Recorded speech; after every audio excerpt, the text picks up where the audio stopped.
cries that our city may no longer be dominated by the demands of the car.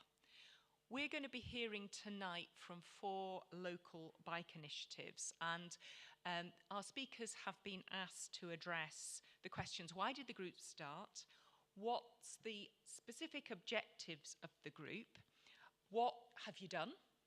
And what would you like to pass on to other groups? So they will answer that in their own way.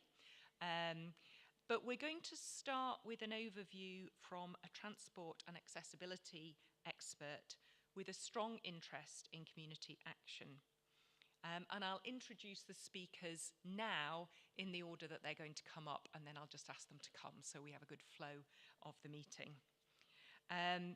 Derek Haldon is an expert in developing collaborative approaches for better accessibility and is participant in the Road Share campaign for presumed liability, and is currently involved in the EU DUT project Driving Urban Transitions to a Sustainable Future. Next, we'll have Ben Seven, who's the editor of the excellent and fairly new Eddie Bike Weekly newsletter, and I'm sure he'll tell you how to sign up if you're not already signed up on it. We have Julie Clark from Infrasisters, and I know that she will mention their ride a week on Friday. Jareth Flynn, who's the promoter of school bike buses, and Victoria Hawkins from Edinburgh Critical Mass, who also has a cycling event coming up. Just to let you know that after our speakers have addressed the meeting, we'll have a short break for notices. Then I'll hand over to Helen Todd to chair the Q&A. Helen is also a member of the Spokes Resources Group and chair of Planning Democracy, and she was previously policy manager for Ramblers Scotland. So, without further ado, please welcome Derek Haldon to speak.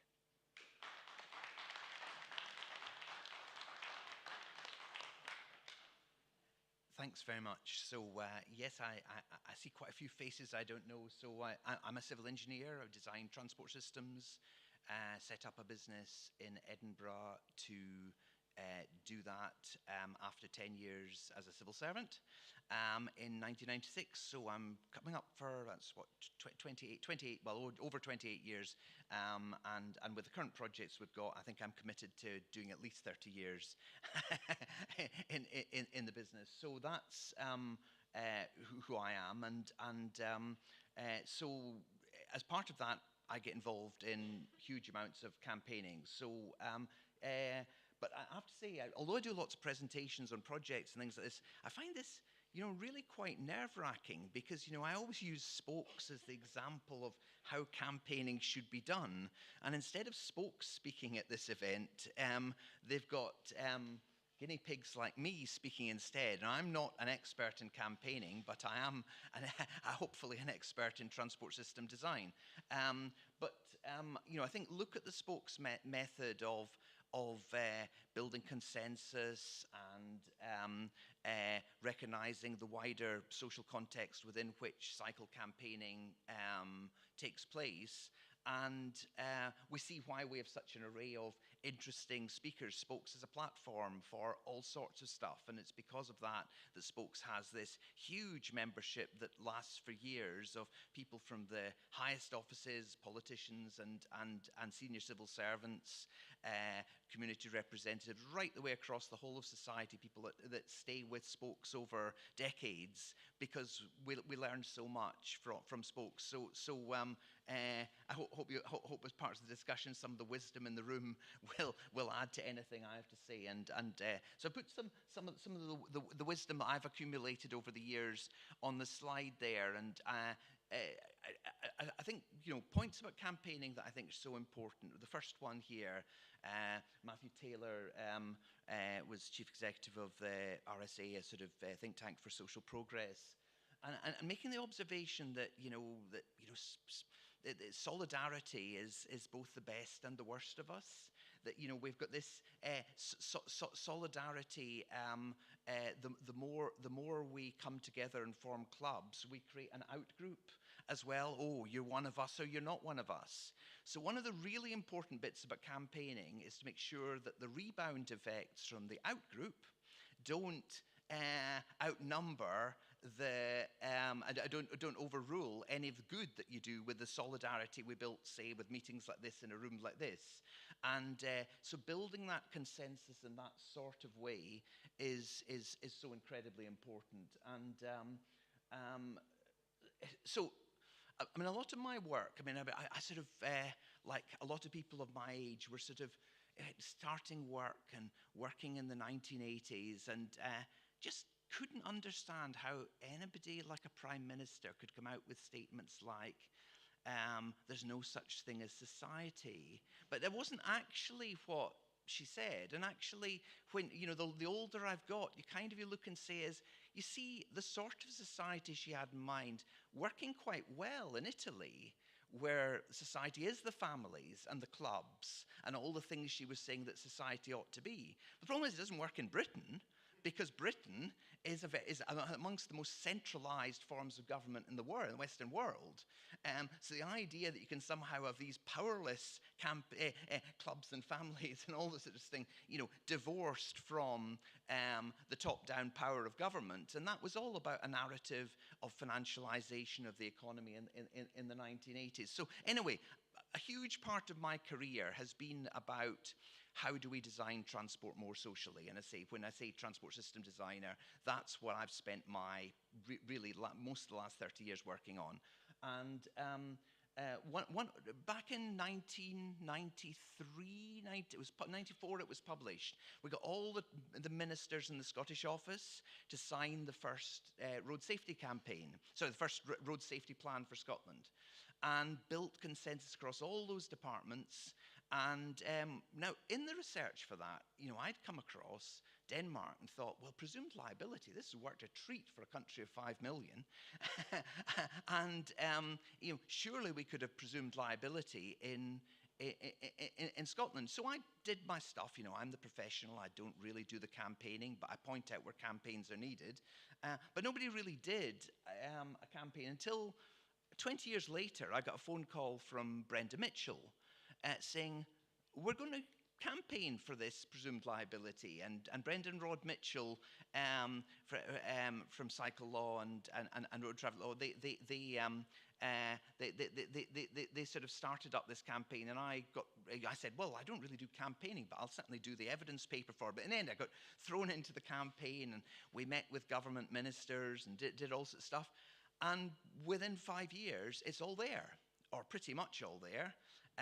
The highway code was changed. There's a hierarchy there. The hierarchy even says in the highway code, it's assumed that these presumptions of the hierarchy will be accounted for in law. You know, if there is ever a challenge to, say, an insurance company not paying out where a cyclist or pedestrian's injured by a car or whatever, but with this hierarchy of danger on the roads.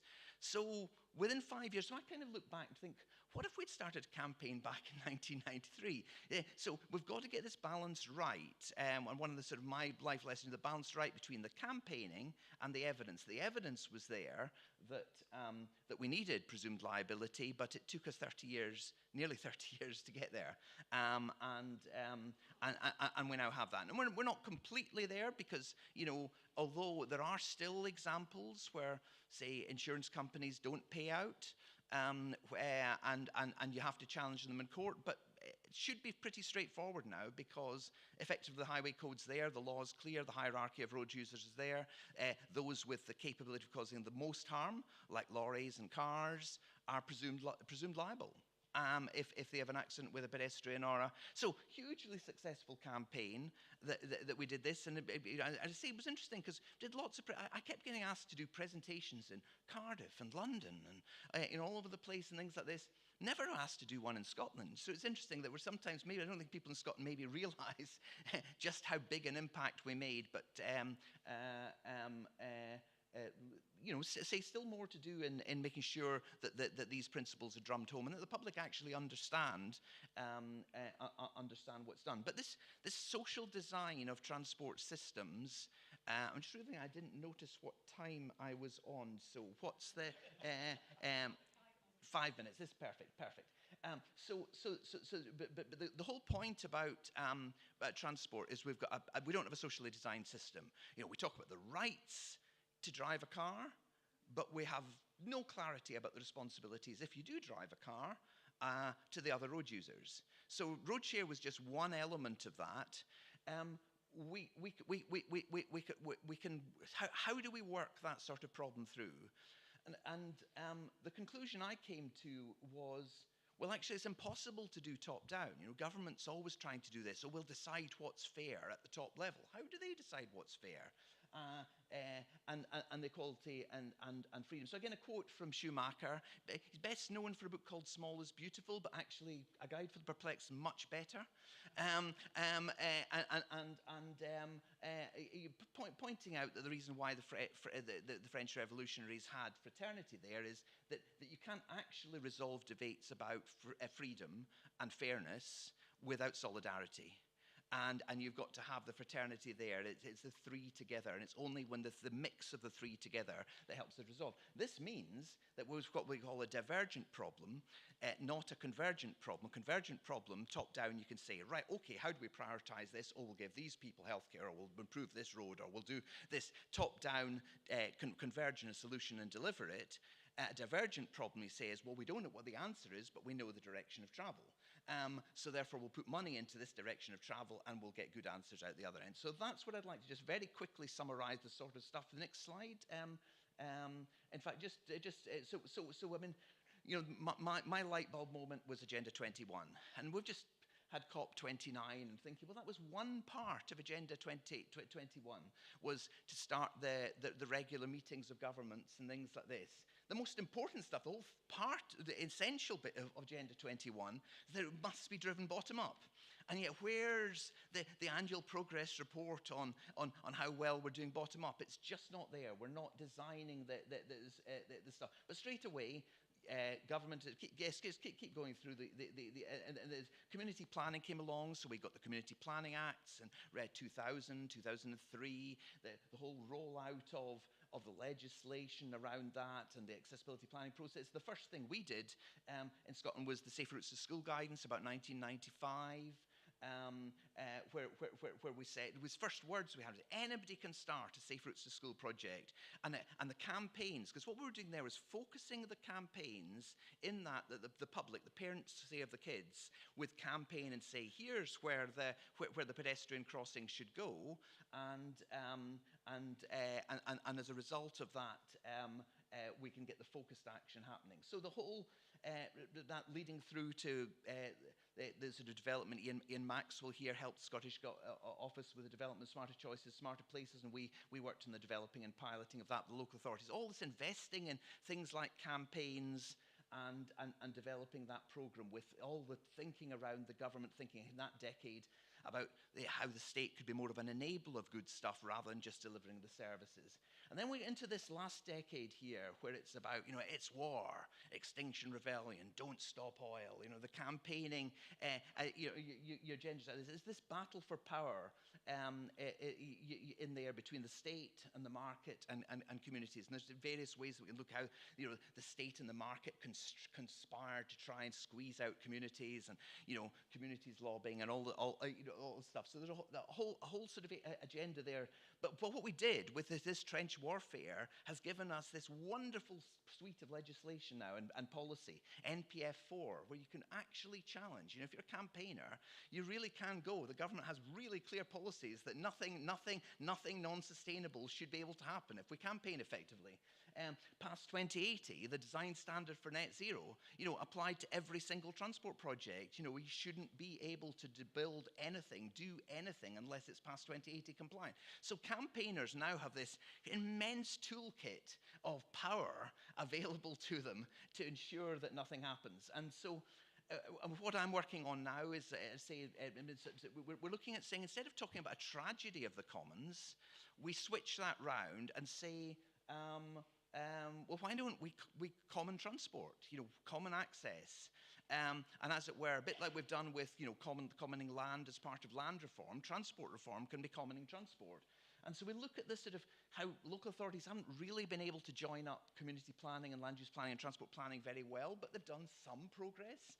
but a common approach in there that brings in communities and others gets us. Can we go on to the next slide completely altogether? So these are the flow charts there were just all the bits about how this works in practice. But my time's nearly out.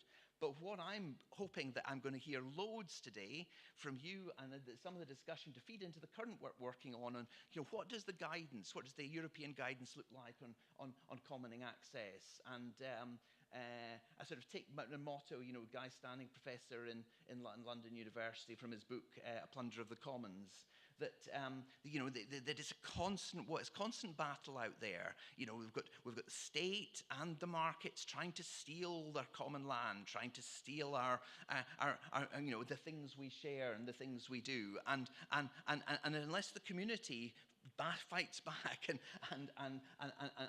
battles, because we can cancel each other out.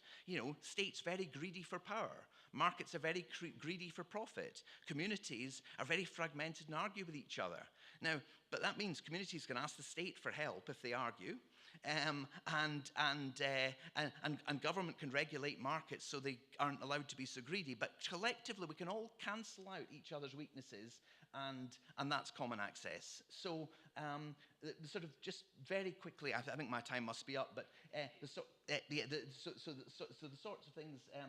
I've been editing Scottish Transport Review for 25 years, so we try and showcase good practice in that. We do the consultancy projects, and we also do technology and data services under the Loop Connections branding. So those are the sort of three areas. Please email me, get in touch if you say, oh, here's something. We want to showcase all of that through the consultancy projects with good practice and common access. If it's in Scotland, publicise it in the journals and all this sort of stuff. So please get in touch, send me an email. It's just an appeal while I'm there. So thanks. I'm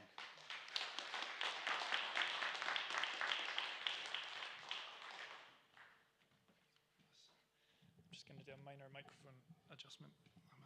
I'm not a wee guy. Marvellous. Hello, it's a privilege to be here. My name is Ben, and I produce a newsletter called Eddy.bike. It's great to have an opportunity to talk about some of the background of that and how that came about, particularly because when it first came about, folk were kind of going, who's doing this?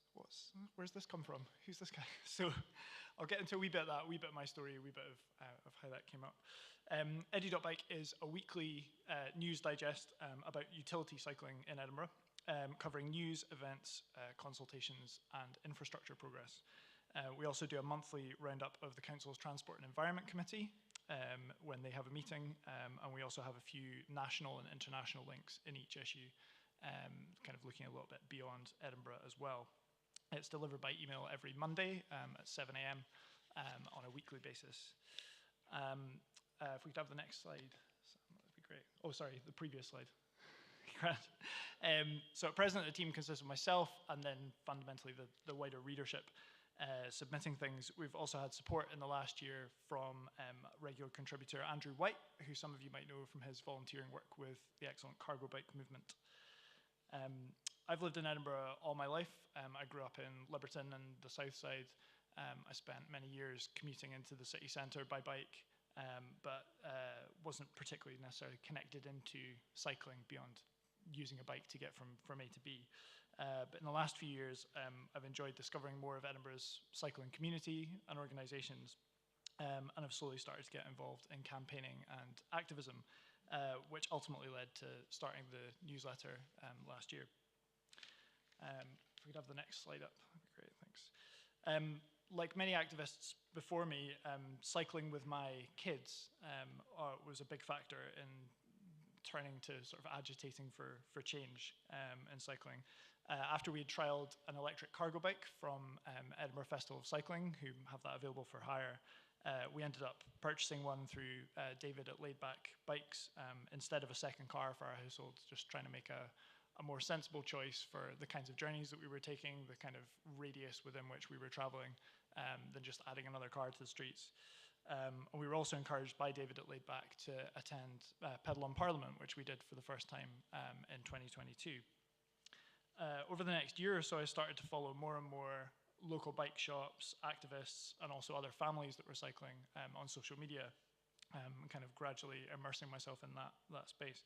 And the more connected I was, the more I started to pick up on the amount of demand that there was for safer cycling infrastructure, and also the level of dissatisfaction there was within the community at the slow pace of change. A key moment in starting Eddie.bike actually came completely by chance. So we were, as a family, at this point, completely unaware of Spokes, completely unaware of Spokes' excellent maps of the city, making our way across the town through sort of routes that we picked out, and came across the then under construction city centre west to east link, just completely by accident. So just emerged onto, I suppose, Roseburn Terrace or whatever the name of the street is, and discovered this protected, high quality, bi-directional cycle lane there. I had absolutely no idea that that route had been designed, that it had been approved, that it was even an idea, never mind being built and nearly ready to use. But here we were as potential users of this route, just stumbling upon it by accident.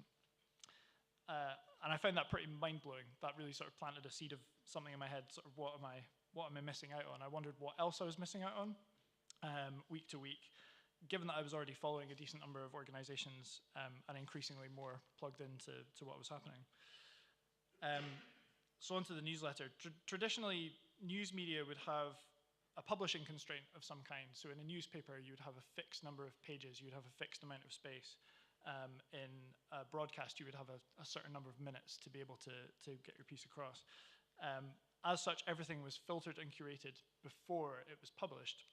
But in the age of internet media, we have the opposite. So we publish and then we filter. And that happens sometimes communally as social media users. So we promote things and share the things that we find that we think other people should see, but we sort of filter through what's there. But this can be an overwhelming amount of information within which it's easy to miss something important. And it's spread out across a myriad of platforms. And many of those platforms are doing their own algorithmic curation, as well as sprinkling in a number of adverts and things that you're probably not interested in, and their own filtering to control what is seen by audiences. So there are two pretty common attributes of people like myself who work in the technology sector. One of them is that we think that we have all of the answers to life's problems. And the other one is that we love a side project. So at the start of August of last year, I sat down to start this newsletter. I drafted a document with a list of organizations to monitor for stories, and I wrote a vision statement, if we can have the next. Yeah. I put together a first draft on the newsletter platform Substack. I messaged 22 of my friends, just going through my list of people going, they cycle, saying I was putting this together as a little experiment, would they consider subscribing, and they indulged me by doing so. A few issues into this experiment, a friend had passed it on to Michael McLeod at the excellent Edinburgh Minute, whose daily newsletter digest format had been a big inspiration. And after a single link from his daily publication, over the course of a day or two, 22 subscribers turned into 220 subscribers. Thanks to ongoing referrals and continued links from the Edinburgh Minute and from others too, it's grown quite substantially since. We could have the next slide, Sam. Great. Since August of last year, we've sent out a digest email every week, totaling 67 issues. We now have 1,600 subscribers plus, which continues to grow at a steady pace. And of these subscribers, over 50 folks are paid subscribers who help with the ongoing costs of sending and promoting the digest through our supporters club. I'm very grateful for their support. Readers also subscribe to the digest via RSS feeds, social media platforms like Blue Sky and Mastodon, although like many in the community, we're currently phasing out our use of Twitter, something which I take great delight in doing. Earlier this week, I put out a short readers survey, which is the first time we've done so, to try and have some kind of sense of the impact of Eddie.bike beyond the many kind words that readers have shared with me over the last year. We had over 300 responses, and here's the benefits that those readers have found. If we could have the next slide. In terms of reader visits to articles and organizations we've linked to, we've had over 1,100 links clicked in the last month. Across the last 6 months, this was a total of around 8,000 links followed, raising awareness of everything going on in the city, from consultations to cycle counters and cargo bike libraries.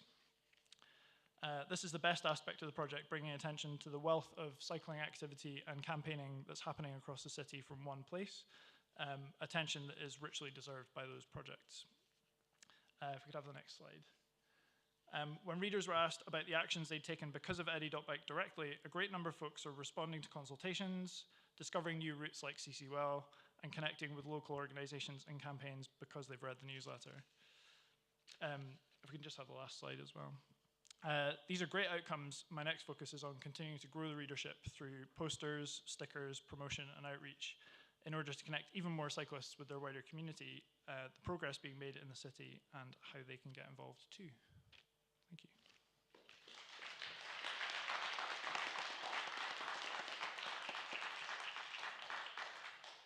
I don't have my heels on, so this needs to come down.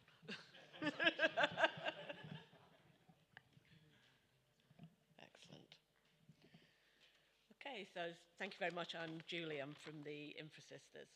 So where did Infrasisters begin? So back in October 2021, Kirsty Lewin, who is a long-time cycling and active travel campaigner, was cycling back from the cinema along the Innocent Path, which I guess most of us will be familiar with.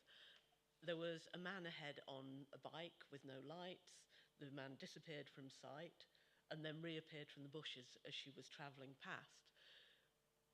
That provoked an automatic instinctive female fear reaction of, what's that, why is he doing that, what's that happening? On this occasion, nothing happened, but it highlighted to Kirsty the choice that every woman makes when they're cycling around Edinburgh. Do I go onto the roads and take my chances with dangerous drivers? Do I go onto isolated cycle paths and take my chances with dangerous strangers? And that's the decision we make all the time. Off the back of that experience, Kirsty tweeted out in the days when Twitter was a wonderful thing, and she asked if anyone would be interested in a women-led critical mass reclaim the streets type event, for which she got a significant response, and a group came together, messaged, and we formed a group actually looking at it. So to give you some context, at this time there was a lot of discussion in the media and in the UK about male violence against women. You had Sabina Nessa, Sarah Everard, Nicole Smallman, Bieber Henry, women who died appalling deaths at the hands of violent men. Women across the country were sharing how unsafe they could feel, even from a person that we should most be able to trust, a police officer with a warrant card. So as a group, we gathered, virtually and in person. We planned and recce'd a route. We developed a project plan, risk assessments, created graphics, social media, engaged with the police. We invited politicians and the media. And 2 months after the initial tweet, on the 10th of December, we met at Middle Meadow Walk, hoping that we'd have a few dozen women there with lighted up bikes and their allies as well, hopefully. We ended up with over 150 women, and that included women who told us they'd never ridden at night before in the city because they'd never felt safe to do so. But riding in a group gave them that faith and that confidence. It generated good coverage with the media, especially from the visuals. There's a photograph of us winding our way very slowly up Johnson Terrace with the castle illuminated behind us, and I absolutely love that image. I think it summed up the whole night. We made the photo albums of hundreds of Christmas tourists heading for the markets and rides on Princes Street, including the ubiquitous silent disco. So they boogied along to their silent tunes and we partied to ours. Off the back of this, that was intended to be a one-off protest ride, it became an ongoing campaign group. Joe, who's sitting quietly at the back, came up with our name, which we all unanimously went, oh, that's a really good one, and then miraculously found that not a single group in the world had ever claimed it before. So 3 years later, we are still around. Sadly, we're still asking for the same things from Edinburgh Council. So safe and comfortable cycle infrastructure that's protected from the traffic on well-lit direct routes. Those routes that are well signposted, they've got good connections, they've got filtered permeability and good natural surveillance. And none of those are unique to us.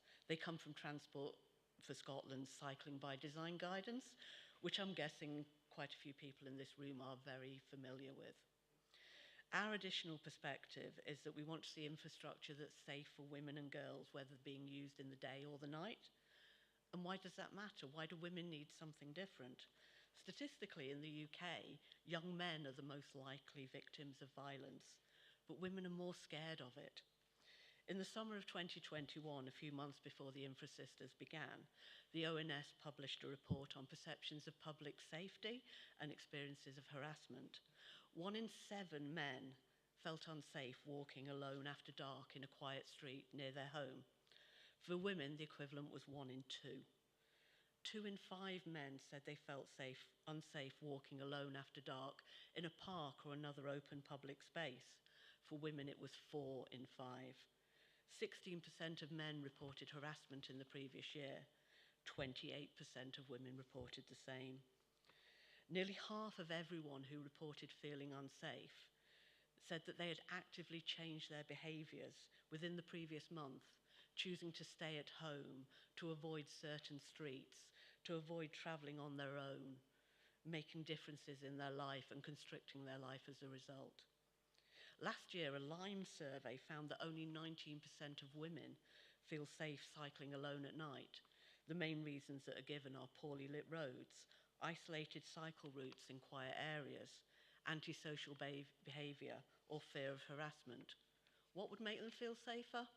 Dedicated cycle lanes, better lit cycle parking at journey's ends, or even just the existence of cycle parking. It's no good me getting somewhere if I then have to go down a dark alley to find somewhere to lock my bike up.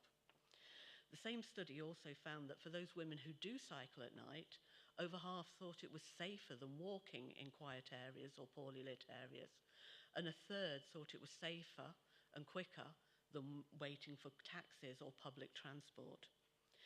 So if you build infrastructure that works for women, that makes them feel safe, it works for everyone. So 3 years later, as I said, we're here. We organise 2 or 3 rides a year, always in the winter and generally aligned to international campaigns such as International Women's Day. We try to make them visually engaging, a spectacle that makes people think, what's that? Why is that? And let's be honest, a good visual image makes a good placeholder for a press report, which helps with publicity and getting our messages out to a wider audience. We have a brand, we have a hashtag, which is Our Streets, Our Nights. We have a simple website and a contact form that in turn allows us to create a mailing list that we use sparingly. And we support other events, whether things such as Critical Maths or Pedal or Parliament or the Spokes Breakfast. One of the challenges always is to get the amount of people we need to plan and deliver events, whether that's distributing leaflets, publicity, organising speakers and music, marshalling on the night. This is all people heavy. And finding your place on social media is challenging. Scottish cycling used to be on Twitter, and that's pretty much gone. If it wasn't for that, I would never have got on a bike for the first time in my life 3 years ago. So now we're trying to find our way on Mastodon, on Instagram, on Blue Sky, on Facebook. Are we seeing progress in Edinburgh? No, not really. Across the wider active travel, we still see the council struggling to make real change against the demands of the car culture. But glaciers take millennia to move their rocks. We can live in hope. You see things such as CCUL, that delivers what we campaign for mostly, but it takes far too long to get there. We're still around.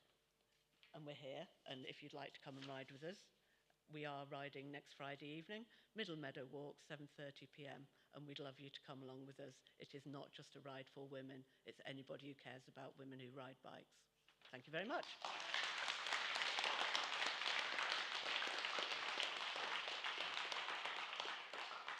Hello, my name is Jarlath Flynn, and I'm here to talk about bike buses. And when I normally talk about bike buses, I speak to a bunch of 10-year-olds. So you talked about being a little bit nervous, but I'll tell you what, I'm more nervous when there's 10-year-olds asking me questions about how long does it take a bike bus to cycle to Pluto? I've got dinosaur questions. Anyway, impossible answers. But anyway, so I would tell these 10-year-olds what a bike bus is. You can see from this graphic here, a bike bus basically is a bunch of cyclists going from point A to the school. I would tell them that the bike bus has your parents with you. So the kids would go, but who goes on the bike bus with me?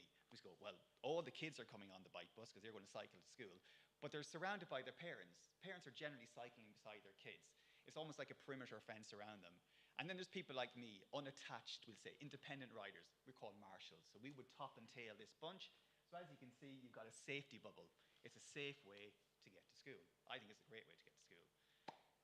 I would also tell them, though, about how great a bike bus is. A bike bus is great for the environment. I think you'll all understand that. There's no engines involved. A bike bus is great for the kids themselves as well, because the kids are learning on a bike ride to school. 20 minutes of cycling a day, that's, you know, their balancing, their coordination, their social skills, hand-eye coordination. I like to tell them, like, you're actually brain training before you go to school. 20 minutes of free brain training. Add that up over 38 weeks, you're halfway, you know, you're somewhere on the way to that 10,000-hour rule about how to cycle a bike good, you know, by the time you're 30, you know. So they're getting hours and hours of all this just by going to school in the morning. So I just tell them how great a bike bus is. I also want to tell you guys, though, because you all know how great a bike bus is, where we started. So a few years ago, about 3 years ago, there was 2 bike buses in Edinburgh, but they ran very periodically. So I just put my hand up. I'm unknown in the community, saying, why can't we do this more often? Why can't we do this weekly, daily? So push the boat out. Why can't we do this daily? Why doesn't every school do this daily? So with the power of social media, the cycling community came together and we had a meeting. We had councillors involved. We had some green councillors on the call. We had police officers on the call, and we had people like myself just generally interested in tackling the problem of this crazy traffic in the morning at drop-off. What happened was great. We got a deputation to the council to say, can we successfully agreed this, or got this happening, could we get starter pack sent to all the schools in Edinburgh? The starter pack would sell all the stuff I just told you about the bike bus. It's a big bunch of people. It's really environmentally friendly. The kids are going to be better kids because they're learning on the way to school. They're doing something healthy. So that went off to the schools. 95 schools got that thing. So 3 years later, I'm going to put my hand up and say, there's only 7 bike buses in Edinburgh. You know, there was 2 before that. We've got 5 new ones. Great. Okay, you might think that's great. But what if I told you about imagining a big map of Edinburgh here with 95 dots on it? 7 of them have a green tick. Can you imagine if 50 of those had a green tick? The reason I'm saying that is data suggests that 25% of car traffic is caused by the school drop-off, okay?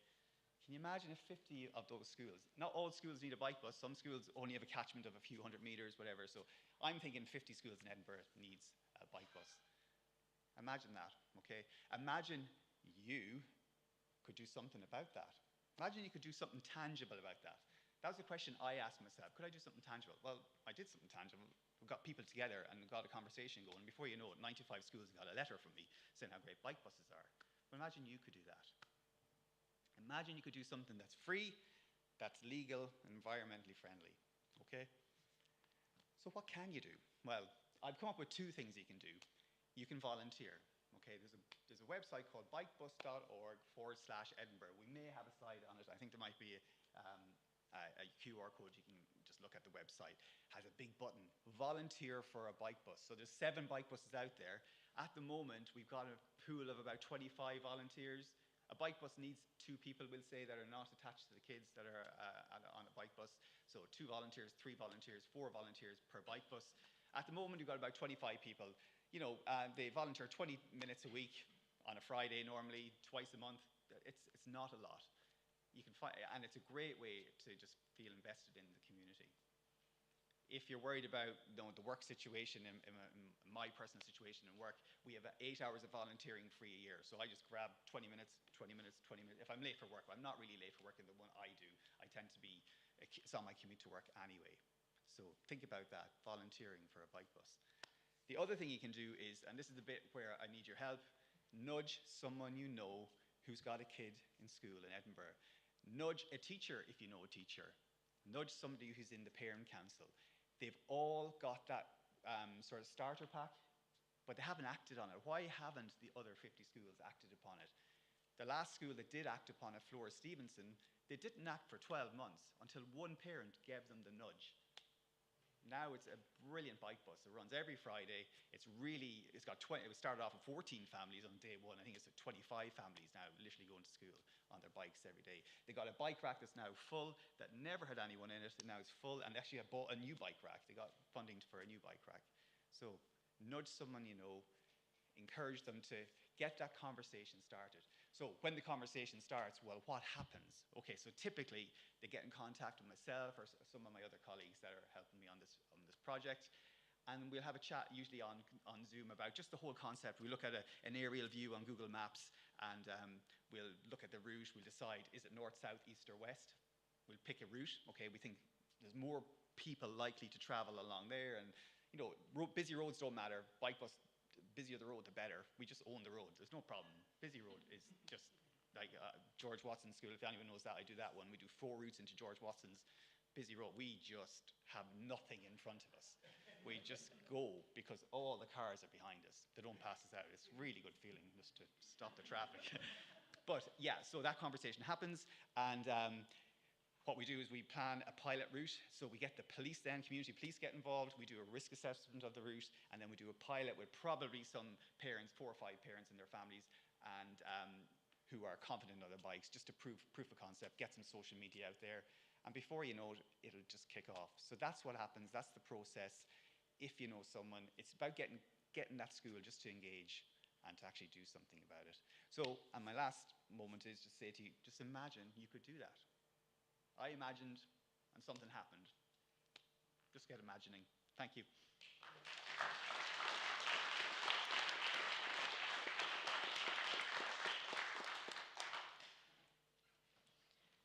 Hi, so I'm Victoria Hawkins, and I'm speaking for Edinburgh Critical Mass. I'm just going to start by doing something that we see as being quite inclusive. So I'm going to say that my pronouns are she, her, and we tend to start meetings by just introducing ourselves that way.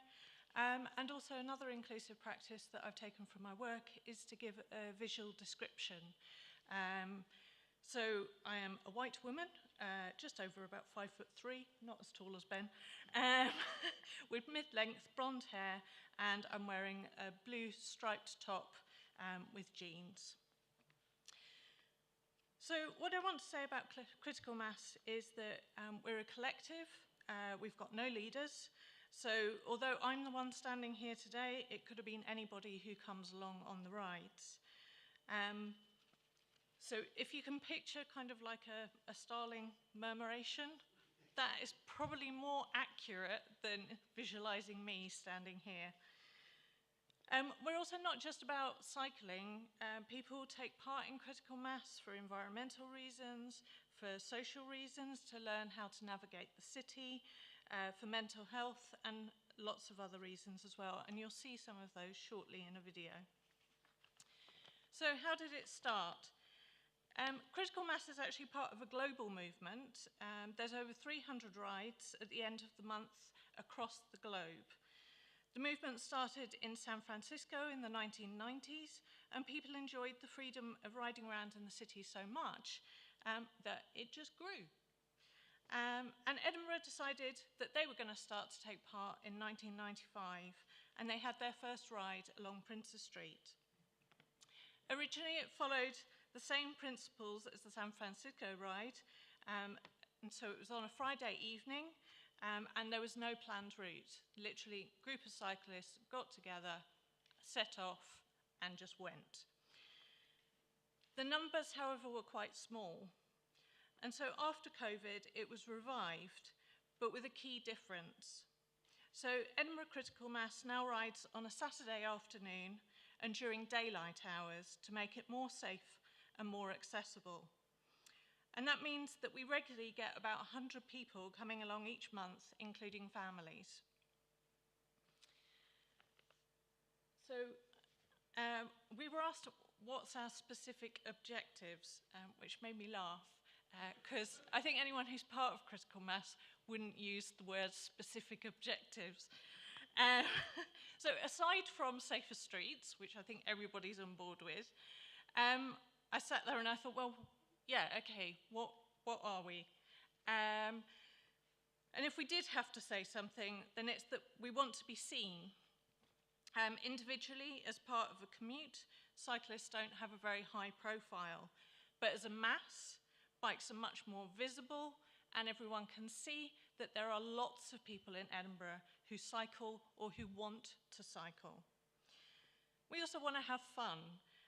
So we usually have two PAs, that play music on the rides, and different individuals who are part of the group will design the playlist for the ride, and we just set off and go. We also have done flags. Some of those have had messages, some of them have just been more fun.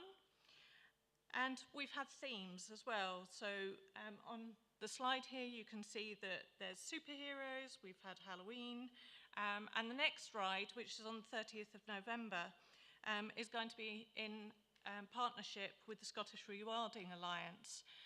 And so we're going to have a theme of native Scottish species. And the last thing that we want to focus on as a group is to be social. And that's with each other, but it's also with everybody who's out on the streets and everyone that we see on the ride. So we wave, we smile, we speak to people, and we support each other as well. What have we done? Quite a lot when I started looking at it. So the main thing is the rides, the monthly rides. But also in 2021, we had a ride all the way to Glasgow, which was quite impressive. It was the second ride that I went on. It was a bit mental. Yeah, we had the worst weather possible. But there were some of the ride did make it successfully all the way from Edinburgh to Glasgow and arrived at COP 26. And yeah, it was impressive watching that many people cycle on such big roads and with like enormous lorries alongside as well. We've also joined with other projects.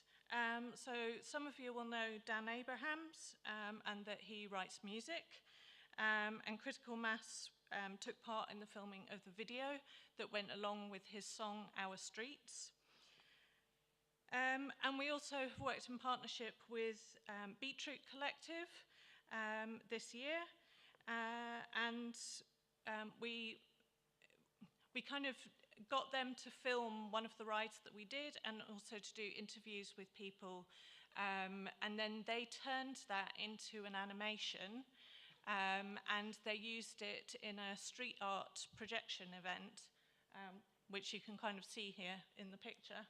And they projected it onto the walls of the Cozy in sort of Newington area. And it was really fantastic. Infrasisters were also part of that. So the Infrasisters ride finished there. Yeah, there was this brilliant animation. All credit to Beetroot Collectives.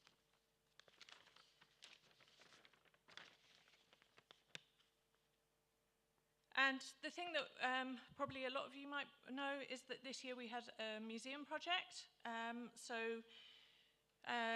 We partnered with Infrasisters, the Bike Buses, Spokes, and Museum of Edinburgh to co-curate an exhibition about cycle campaigning. And that exhibition ran from April to September. And what we really wanted to do was we wanted to kind of highlight cycle activism, why we do what we do, and what we wanted to see in terms of infrastructure in the city. And fantastically, we got the figures from the museum and we had 53,200 visitors come to that exhibition. And that's not going to end there because actually the exhibition is going to shortly be moving to Duncan Place down in Leith as well. And it's going to continue having a life beyond the run at Museum of Edinburgh. And we were also asked kind of by Spokes what we would kind of say to other groups and what advice we'd maybe pass on. So I don't know. But I kind of thought that if we really want to engage and build support, then creativity is key. And I think that's one of the things that Critical Mass brings. Now, it's quite fun, it's quite lively. We've done lots of different creative things. And I think that really hits in with like what people are wanting. You know, after COVID, people are wanting things to be fun and social and engaging and creative. Like, you want to be part of something like that. You know, there's messages, there's key messages that we have to get across, but we need to get them across in a really fun and creative way. And the other thing that you'll have noticed is a lot of the things that I've spoken about have been in partnership or collaboration with people, and I think that working together is really, really important.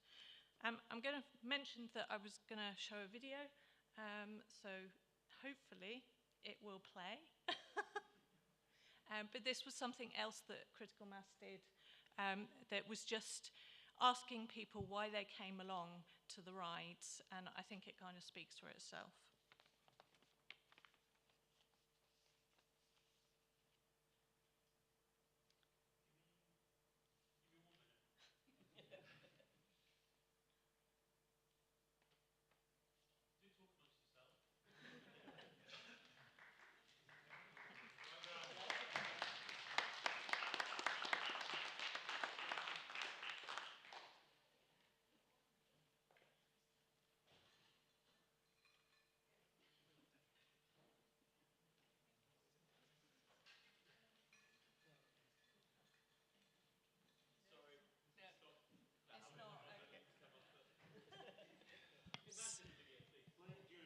Yes, I was just going to say, if you think it's going to work in a couple of minutes, we'll play it then. But please join me in thanking all of our speakers for a really insightful view into what they do and how they do it.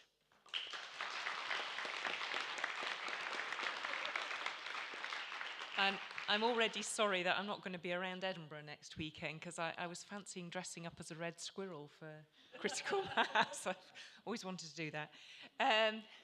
We're just going to take a short break. We may get the video back, who knows, before we go for the Q&A. So this is your chance just to be thinking about perhaps some questions you want to direct to the whole group or to one particular person.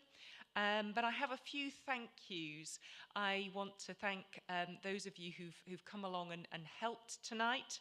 So Mies, Rosie, Sarah, Catherine and Rosanna.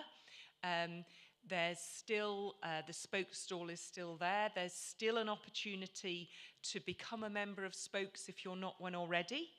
And if you are a member of Spokes and are not a member of one of the groups, do think about joining one of the working groups, resources, planning, maps, being part of the Portobello group or the South Edinburgh group. It's a good way to get to know people, and I kind of feel like I know people in resources because that's the one I'm involved in, but there's lots of you, I think, in other groups who I've still got yet to know. If you are thinking of doing that, there are online meetings roughly once a month, and there is maybe one or two tasks to do between that. So your commitment to one of those groups can be as much as you want to be involved in.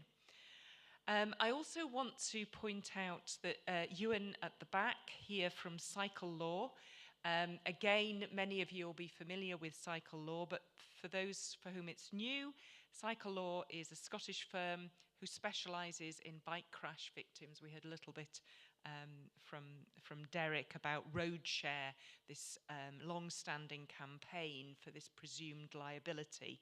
So do please go and speak to Ewan if you'd like more information about that at the end. And I'll be handing over to Helen Todd in just a couple of minutes so that we can go straight to the Q&A. Thank you very much. Any chance of that video? Give it a go. Oh.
Great. As Derek said right at the beginning, I'm sure there's an awful lot of wisdom in the room, and there may well be all sorts of local campaign groups in the room who are dying to share what they're doing as well. So don't hold back. What I was going to do is maybe get 2 or 3 questions and then ask the panel to answer whichever they feel best able to answer, rather than necessarily one question and go through all 5 people.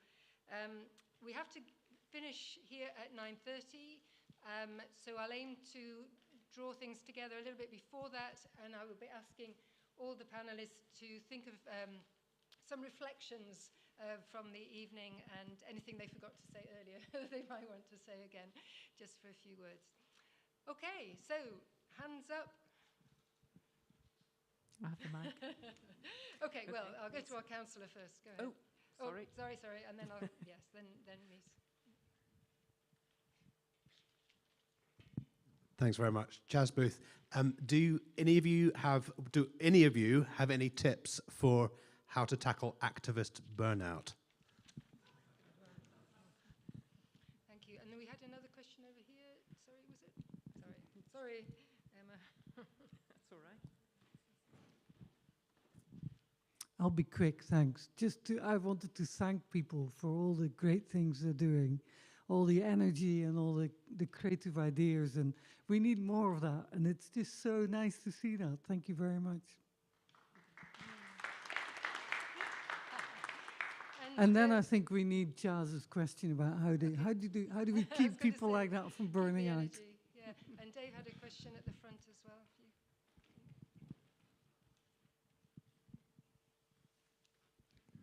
I guess it's kind of a comment as much as a question, but maybe Derek or others will want to comment on it. Obviously, Spokes began many, many years ago, back in the last century, in fact, well into the last century. When we began, basically, we were the only organization who was doing any form of campaigning for cycling. There was organizations doing recreational and sporting cycling, but absolutely nothing in terms of campaigning or thinking about getting better conditions for everybody to cycle for their everyday journeys for transport. So it's absolutely phenomenal these days. You know, there's so many different groups, so much enthusiasm. In fact, when we were planning this meeting, it was really difficult to work out which groups to ask because there are so many more that we could have asked. So I think it's really great. It gives different people with different skills and different desires the opportunity to do their own thing and also work together at the same time. And I guess that's just a kind of reflection. But I wonder, Derek in particular might have some idea if that is a process that's been happening in other spheres apart from cycling and transport, or any other comments on how things have evolved over the recent years and decades, maybe. Thanks. Okay. So we've got sort of 2 points there, sort of energy and also the danger of activist burnout, and also the evolution of cycling groups. So since, Derek, you got named, maybe we can start with you and then we'll just go down. Answer whichever you'd like to. Well, let me take this specific one. I don't have any particular every burnout's different in every sphere, but we haven't looked at it in great detail in the community transport work I do, because there are a lot of community transport work, and once you see a very quick drop off. Once you start to ask people for more like once a week to drive somebody to hospital or whatever, you soon get burnout and people and withdraw. So like you look at some of the larger community transport schemes, there may be 200 or 300 volunteers, and as long as you're only asking them no more than once a week, maybe even once a fortnight type stuff, but you don't lose any of them. But once your numbers drop and you have to say, oh, can you do Tuesday and Wednesday, and you lose them as well. So for me, the metric is everyone's got to get more out of it than they're putting in, and I think one of, I've forgotten who it was, said is, oh, we just asked people for half an hour or something like that. Somebody said something like that, and I thought, yeah, that all makes sense to me. It's kind of, everyone's finding that sort of thing. And I think to Dave's question, I was thinking in terms of, I joined the campaign for Real Ale when I was at university, and I see, it just seems such fantasy now. It's like the campaign for mass-produced beer now, because obviously everyone's got the craft beer. So I think times do change, and I think everyone's talked about motivation, and that there's got to be some problem that they see needs to be solved to want to volunteer. And I think the problems that, it was government policy back when Dave set up spokes to try and oppose cycling and stop it happening, because it was seen as a road safety hazard, as it was seen as part of the government's road safety plans to stop cycling. So that's coming a long way. So is there a new generation of cycle activists? So I suppose I'll get to my reflection, but my big story here is I thought I was coming to talk more about community action. Everybody else would be talking about campaigning. And then everyone else talked about community action too.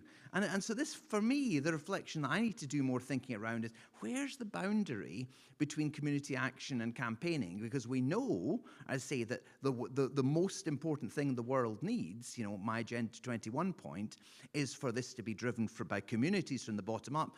Voters, they vote, the politicians follow where the votes go, the market follows where the consumers are. If you start with people, it shapes both the markets and the politicians. So starting bottom up is the way to deliver all the big problems. How do we motivate people is Dave's question. Well, that's for everyone else in the room to answer. I think that's the point. That's my question. That's my big question. So, do you want to pass it on? Oh, sorry. Yeah. I'll just go for a bit. All right. So, good news about bike buses is they're driven by the school timetable. So you get these natural breaks. You get 3 months off. Sorry, in Ireland you get 3 months off. Sorry. Over here you get 2 weeks holiday in the summer or something like that. But yeah, it's driven by that. So yeah, when I came to this, I had come from cycle coaching like athletes, and which is basically like an 8-month slog. And I set this agenda came on my mind, something tangible. So you're talking about how do you motivate, it's something tangible, if you can get something tangible. But the thing is, I get such short sprints. It's really motivating because before you know it, it's midterm break and you get 2 weeks off, and then let's go again. And there's this incentive of just doing bike buses because in 5 weeks' time you got another 2 weeks off, kind of thing. So there you go. I think for us, one of the things that we found is by working as a group. So we're a collective. I name-checked Kirsty, who kind of came up with the idea in the first place. But we all look after different bits. Some of us look after social media, some looks after the website, people look after comms, telecoms, people do marshalling, musicking. So we come together as a group, and we work, as Jala said, we do a couple of rides a year. We work hard over the winter to put on those rides with a lot of planning. And then we take the summer off and go and ride our bikes in nice places. So having that downtime. And I think the other thing is making it fun. So the women who come along on our rides have decorated their bikes up. They've put fairy lights on them. They've put fairy lights on themselves. They're having a good fun night out. And that's where we try and get enjoyment into the hard work of making a scene and saying we want something from the government, from the councils. Yeah, I'd say again, kind of like there's a lot of energy comes from working together, working with other people, feeding off of their energy. And it's really great because sometimes when yours is dipping, somebody else's is rising up, and you can go, oh, actually, no. We can get on board with this.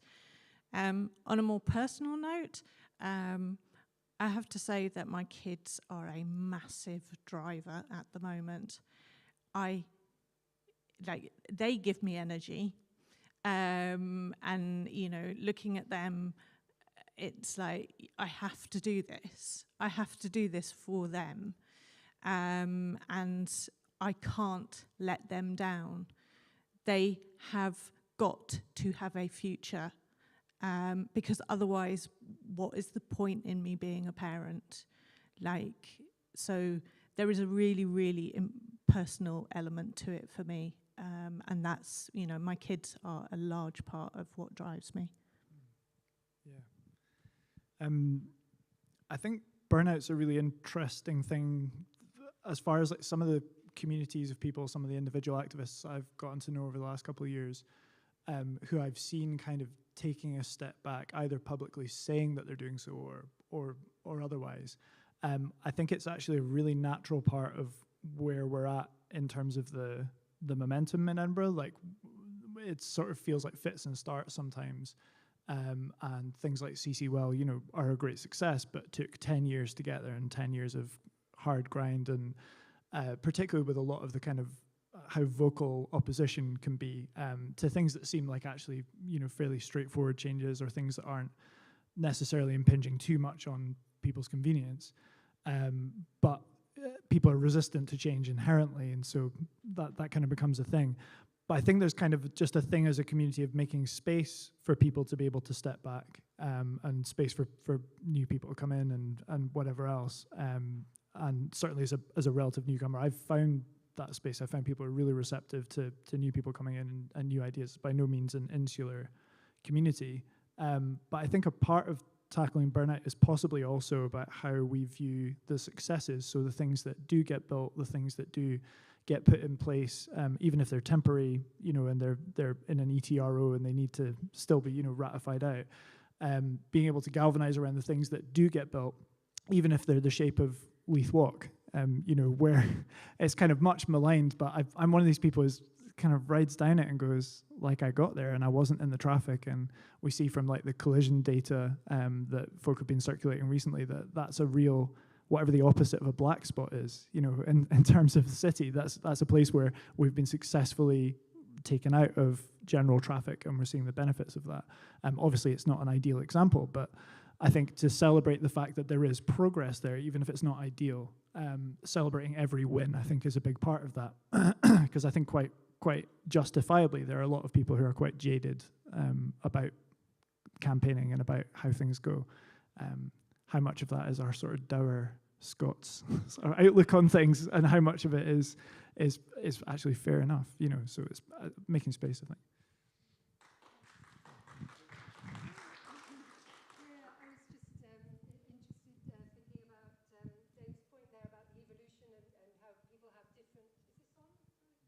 Sorry. Yeah, you can't. Oh, yeah, that's better. And also how people have different interests. And of course, we're all probably in this room, not hoping to generalize too much, interested in campaigning generally. But I had a colleague about 15 years ago who was a mad cyclist, but all he wanted to do was cycle. You know, he didn't really care about rights or, you know, better routes or anything. He just wanted to get out there on his bike, and he couldn't understand why I was a member of Spokes, you know. So anyway, I guess the point is it's fun, it's whatever's your interest, and that brings you into this world. But anyway, let's have a few more points, questions. Can I oh, just yeah. that really briefly? Yeah, please do. Thank you. It was just to say, there was a fairly conscious decision that I made when I started out with the newsletter about a focus on what could be called utility cycling. That's not a particularly useful term, but the idea of a bike as a mode of transport rather than for leisure. I think there's a lot of overlap between the two worlds.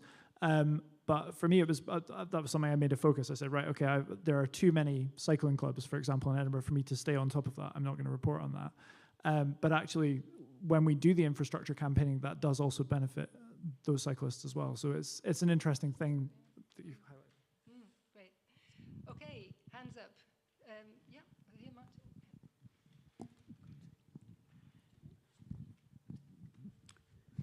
Hi. I think this follows on from what was just being discussed. All the surveys show that there's a huge percentage of people who would cycle if only they felt safe in doing so. I'm just wondering how the activities that people are involved in, how well they're contributing to encouraging those people, getting them out on their bikes, and how well we're reaching the people who would like to cycle but don't. Does that make sense? Yep, that's great. Anybody else got a point? Yeah. Makes my job easy. I'm sure most of us here share the exasperation with the city's politics over much of what we do, present company accepted, of course. So I'm constantly thinking about how we can bring more focus to force the political recalcitrance to lead, basically. I've just come back a few weeks ago from Utrecht, where they have the world's biggest cycling garage, and under the station, linked with trams and buses and everything.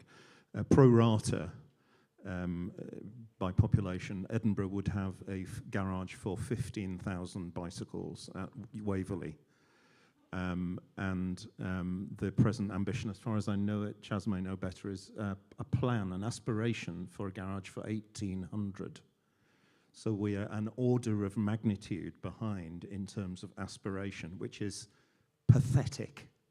If we really want to get to what they're talking about in cutting car miles and so on, we need to be more ambitious. So I'm kind of wondering how we can bring more focus to this. Do we all need to campaign on one issue like that, or, you know, I know we all do this to some extent, but the protected bicycle lanes, some just going in Lastwade Road, and I was overjoyed today to, I'm sorry to say, drive past them, the proper separated ones. Absolute joy. So I'm wondering how we can move on there. Okay, thanks. Any other points while we're there? You bide your time? Okay, I think we've probably got two meaty ones to get on with there. So what you're doing, which I think some of you have covered already in your talks, but anything extra to add about how you encourage more people to cycle? How do you reach those who are just not cycling, think it's not for them? But also political leadership. How do we how do we get more progress, I guess? Do you want to go ahead? Okay, I'll go for the first question. That's okay. So I'll give you some evidence, I guess, as is the way I'll answer this question. So bike buses were started at a particular school.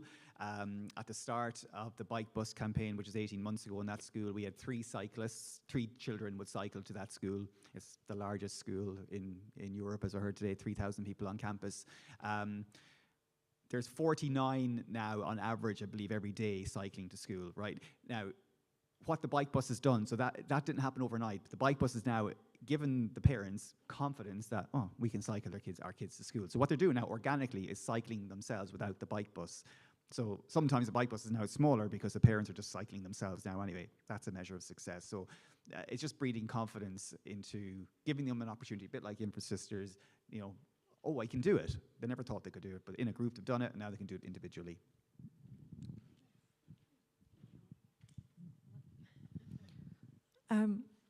Yeah, I kind of wanted to answer a bit on this because I'm sort of one of those people that would cycle more. I'm not usually found on a bike. That might be heresy in this room.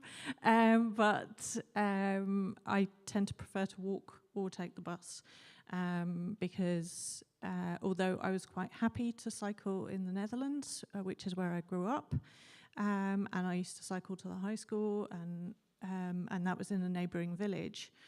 I've never felt particularly confident cycling in Scotland, neither in St Andrews nor here. So I went along 3 years ago to Critical Mass and enjoyed it so much. And I was really nervous. Like, I didn't know whether I was going to manage to keep up. I didn't know if I was going to manage to, like, actually go downhill. I'd grown up somewhere very flat. And so I went along, really enjoyed it. The pace of the ride is really slow and inclusive, so you don't have to be amazing at cycling. And then the next week I went on the COP ride. So that kind of, I think, tells its own story. So yeah. Yeah, I think the idea of reaching folk who wouldn't necessarily refer to themselves as a cyclist, or they've got a bike but it's in the shed, and so on and so forth, it's a really interesting one. I don't really have an answer to that specifically, but I think it's a question we need to be looking at, because there's this idea that, as we know from this market research that the council did, that it's kind of 60 to 70% of people say, I support increased measures for active travel, I'd like to cycle more. To a certain extent, you almost need to build that safe infrastructure first, and not just have it as sporadically as we do, in order to have that latent demand then take that take that on. I don't know that it's reasonable to sort of expect folk who are at that stage in cycling to kind of work with what we already have, depending on where they are in the city. But it's very disjointed at the moment. You're going to end up doing some degree of vehicular cycling wherever you are in the city as part of a journey. The political side of things, I think, is really interesting because there have been grand plans for Edinburgh get through the Transport and Environment Committee in the last year or so in terms of Our Future Streets, the city mobility plan as part of the Edinburgh city centre transformation stuff, including a plan for a reasonably comprehensive cycle network. The thing that I suppose we don't know yet is how much of that is protected, high quality, to use CC Well as an example, that kind of grade of things versus another sort of set of disjointed approaches and kind of quiet routes and things that end up being too easily compromised. But I think one of the things that really struck me, there was a thing that Chris Boardman said on one of the weekly Active Travel Cafe Zoom meetings are on a Tuesday, about the fact that we will have things like that sort of market research figure of 60 to 70% of people who are in favor of these things. And we'll be like, yeah, statistics. And actually, we need a lot more in the way of emotive human input or kind of things to aspire to in those campaigns. So not just working with the data point, but actually putting in front of the politicians, here are people who are affected by this. Here are families who are using spaces for people, lanes, or the infrastructure that's being put in place, that you will see your local community Facebook group, people saying, why haven't these spaces of people things been ripped out? They're never used. I never see a cyclist in them, regardless of the fact that they are used. It's just that they're not designed to have a set of nose-to-tail bikes waiting at a traffic light. It's just not how they function. I think that's part of it, is kind of how can we connect the people who are discovering cycling and getting into it because of the infrastructure that's going in with the politicians who are then making the decisions to either keep these things on or remove them. And again, I don't necessarily have an answer for that other than more small local groups getting involved, getting in touch with the Transport and Environment Committee to give deputations to actually speak to councillors, to email councillors, to do more essentially to speak about how these things are. And why they're desired, why they want to be kept. Yeah. I think one thing I want to say is kind of building on that. In terms of diversity and inclusion, one of the big things it said, if you can't see it, you can't aspire to be it. So you need to have people visible who are doing things where you go, oh, that looks like fun, maybe I'd want to do that. I touched on Scottish cycling Twitter earlier, saying that's how I got into riding a bike originally, and that is genuinely true. I got into my early 50s never having ridden a bike. I started following cycling Twitter. David Brennan was responsible for that one. Somebody I know followed it, liked a tweet he'd done. I replied. That tweet went viral. My reply got posted, and I thought, these cycling people are quite interesting and they're quite fun. So I started following loads of them. And they were having fun. And then a year or two later, I walked into a cycle shop in Edinburgh and said, I don't know how to ride a bike, but I'd like to buy an e-bike. Yeah, here you are. Would you like to try this one? I don't know how to ride it. That's fine. Just sit on it. I'll give you a push. Off you go. Oh, and I actually learned how to ride the bike. So I went back and I bought it. And I think because of cycling Twitter, 2 weeks later, I went out on a ride with Car Free Hollywood, which was kind of the first time I rode with people, and I wasn't quite sure how to use the brakes and the gears yet at that point. I was still learning. And a couple of weeks after that, I went out on a critical mass ride. And a couple of months after that, here I am on Infosisters. So if you put people in front of other people, that makes it visible to them. It goes, well, that's something I could do. But if it's only a skinny guy in Lycra cycling at 40 miles an hour down a back street, that's not me. Nobody needs to see me in Lycra, and I'm never going to be doing it. Make it look real. Have real people. Talk about it to the people that you deal with. Anybody you come across. Don't be a vegan cyclist and just ram it down people's throats. But, make it visible to them and say, this is good, this is fun. Picking on something Brendan said about should you be campaigning for individual things, and I think my response to that is no, we shouldn't. We need all of it. So I touched on we need that infrastructure, but we also need somewhere to store the bike at our homes. I live in a second floor flat. I've got nowhere to store a bike bar the hall and the dining room, and that's where they live. I want one of those nice bike sheds out on the street. I'm trying to get one. But you need places to be able to store your bike and for it to be safe. You need somewhere to park the bike when you've got to where you're going that's safe, that's locked up, that you're going to trust your beloved bike will still be there at the end of it and not gone away. So yeah, a nice parking garage at Waverley would be wonderful. I walked in there a couple of weeks ago thinking I need to leave my bike here because I'm going over to Glasgow, so I'm not driving, which I would have done normally, and gone, I have absolutely no idea where the bike parking is in this station, and I literally wandered around trying to find it. You need all of those bits joined up, so there's got to be somewhere where your bike lives, somewhere where you can move on your bike safely, and somewhere for it to be at the end of your journey and to come back. So I think all of those things need to hang together.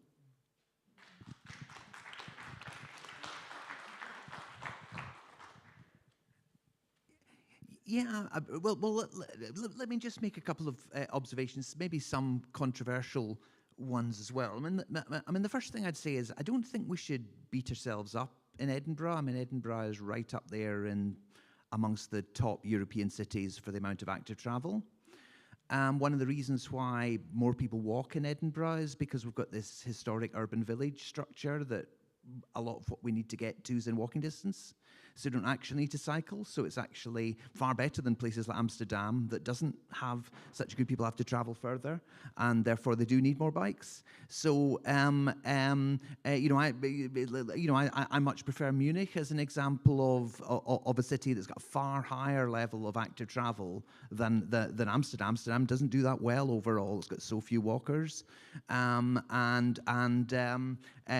so different people have different takes on what we're trying to do. But Edinburgh's got to do what's right for Edinburgh, and yes, we can get.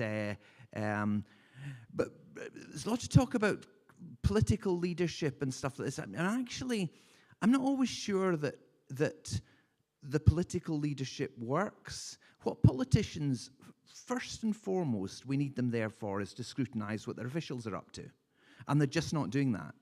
The politicians are out there typically making grand statements and saying we're leading this and we're doing this and we're the best in the world at that and all this stuff and things like this.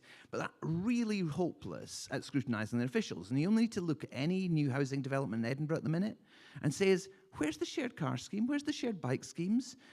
Why haven't they got an annual season ticket as part of the facilities management for the houses? Because a good practice around the UK would be that it's not just the street lighting and the grass that gets cut in the new housing development, but you get an annual season ticket with loading buses and all sorts of stuff. None of the basic good practice that you would expect in a new development planning.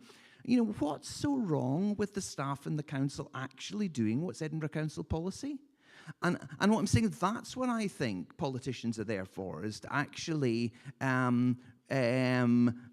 scrutinise what the body they're responsible for is up to. And actually, that's why I think Edinburgh's doing really badly on. It's not the lack of leadership; it's the lack of enforcement. It's the lack of quality control. So maybe a couple of sort of slightly controversial points there. But I say I think Edinburgh's doing great for cycling. Yes, the infrastructure could be better. Yes, we could certainly grow lots of things. But, frankly, look around Scotland, there's not another community with anyone even close. I'm going to say, as a transport system designer, I'd be looking saying if I wanted more cycling, I certainly wouldn't be starting in Edinburgh.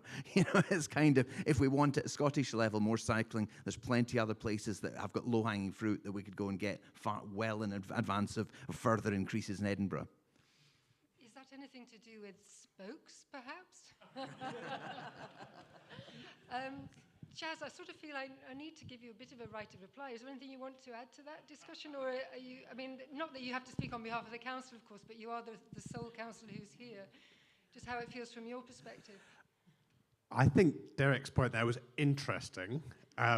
Let's have a conversation later on, Derek, about how we try and hold our planners to account. I thought Brendan's question was really interesting. And what I would, Critical Mass had an excellent demonstration on Monday morning outside Transport Committee. It was really effective. It grabbed the media. Thanks very much, Phyllis, for coming along.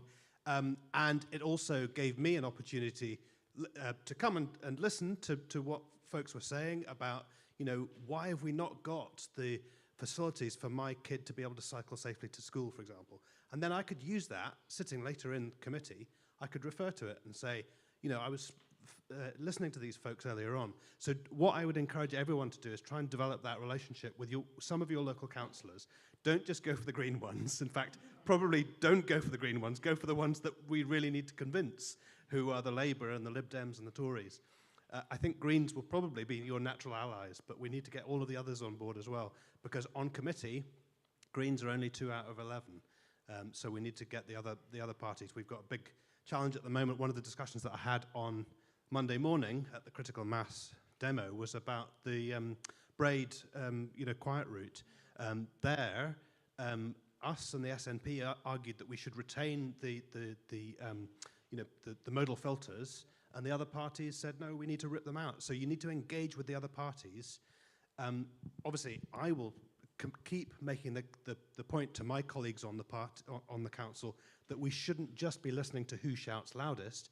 We should be listening to evidence. And I think it was Ed who made the point, make sure that you're not just quoting statistics, but telling people a story, engaging them in a story. I think that is really powerful.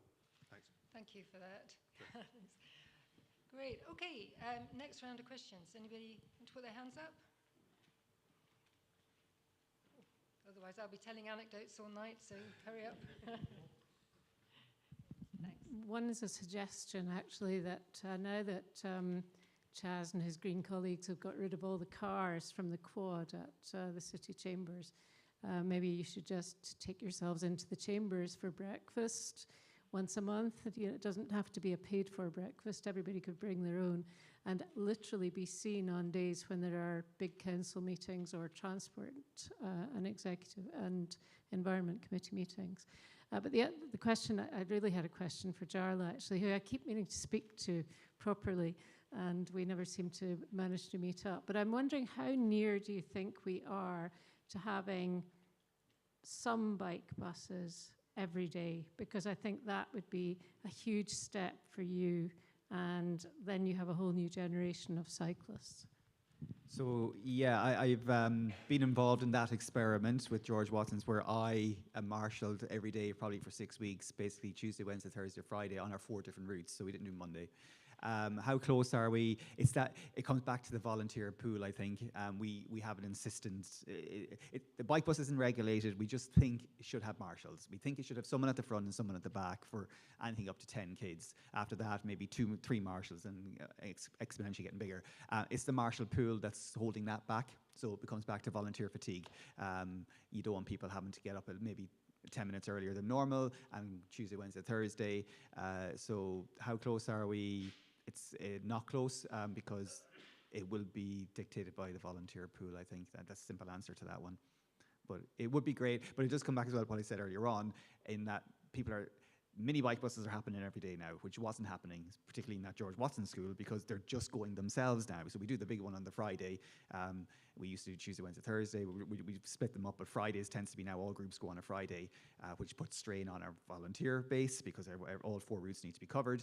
But there's I cycle to work past there, and I see them coming in by themselves. So it's so good in that sense. I'm guessing you can't comment on bike buses, so great. Yeah, a question over here. Thanks.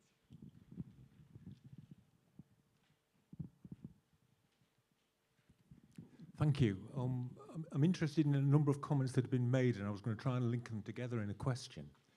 One was the comment that's regularly made that a large proportion of people would like to cycle, but their put off in some way, that they're concerned, they're frightened, they have fears about their safety, such concerns. And then we've also heard, again, a repeated comment that the time it takes to deliver segregated infrastructure, the effort, the cost is enormous, very frustrating. And it strikes me, if all these people that are not comfortable about cycling are waiting for segregated infrastructure, they may be waiting a long time. And so my question is going to be, are the levels of concern that people have, is the level of fear that a lot of people have, is it reasonable? I was interested in Jarlath's comment about in the school where it had the bike bus, and now he had parents just taking their own children to school, not in a bike bus. My understanding there is that nothing's changed in the infrastructure, it's just they've got the confidence to do it.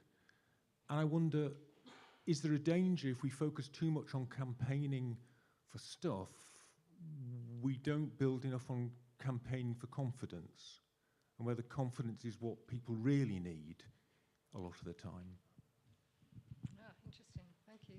Yeah, Derek's jumping at the bit on that one. Yeah, because it's almost like your train of thought there was exactly where mine had gone after the last answer as well. So it probably makes sense. I mean, a lot of this takes, people go through a lot of life stages, and we've done a lot of work with like school travel plans and things like this, and getting it right at primary school and the right safety support.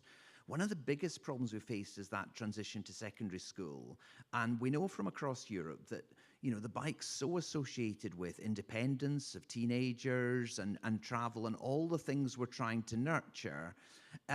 So making sure we get all these life transitions and safety and don't sort of like closet people in bike buses too long, because it then becomes part of that transition and growth of independence. It's a sort of structural social development of which we absolutely need to get all the details of that right, and we're not getting that right at the minute. Where we know with the drop off in sort of active travel, the difference between primary schools and secondary schools at the minute, we're getting the transition. We're not managing that transition in the way that the general programs across Scotland are working at the minute. There's some structural changes needed there. So I think this whole issue around cycling lifestyles. I mean, a lot of it's parents would say keen cyclists, and then the kids, and it becomes families, and then the kids will be a bit more rebellious as teenagers, and all this stuff. How do we do this? And there's a whole lot of work, but some of the North American work around sort of peer support and traveling to school, and making sure that it's the kids' friends that are influencing them as much as elsewhere. There's a whole range of programs, all of them community-based, who we network with. Some of the stuff that was coming across with critical mass, type stuff. How do we get a sort of network of friends and peers? How do we grow our social circles? How do we build the sort of society we want? And I think, I was thinking about this that, we sort of, do we want a bike? We do want bike buses at every primary school as an option, but how do we make that as part of the different stages of cycle training? Or you've passed stage 3, you can now go independent, and all this stuff. But managing these rites of passage so that a cycling lifestyle is seen as a normal progression through the different stages. So that's how I was thinking in response. Sorry, anything else? There's two things I want to say kind of in response. So first of all, I'm mum of a teenager. When I was a teenager, I could cycle where I wanted because I was in the Netherlands and they had the infrastructure. My teenager can't. There are sections of Edinburgh that he can cycle, but there are points where it breaks down. At the moment, it's too disjointed. So there is infrastructure that does need to go in so that there is a continuous route. So for example, he's trying to get to swim training across the city. And some of the paths are brilliant, and it's fine with his dad. But ideally he'd be going to that by himself, and he isn't. The other thing that I wanted to say is that things like low traffic neighbourhoods, it's not just about cycling infrastructure. There are huge benefits to that in terms of just general health, well-being, people feeling safer in their own streets, lower crime. And if we're not putting that infrastructure in place, we're losing all of those additional benefits.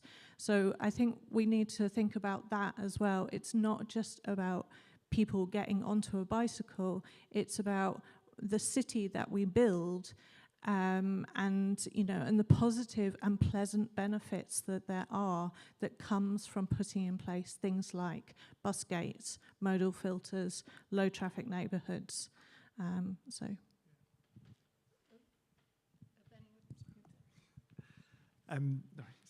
Yeah, I think the thing that's interesting, there will be a variety of things holding back the sort of percentage of people we're talking about, the hypothetical cycle users, from cycling at the moment. I think it is important to acknowledge that there is a couple of things in the background that kind of contribute to that. The first one is that, I mean, preaching to the choir here, but the idea that motor normativity or the car centricity of our current society just means that people don't really make the sort of mental leap to, somebody asks them in a survey, oh, would you like to do that more? And they go, oh, yeah.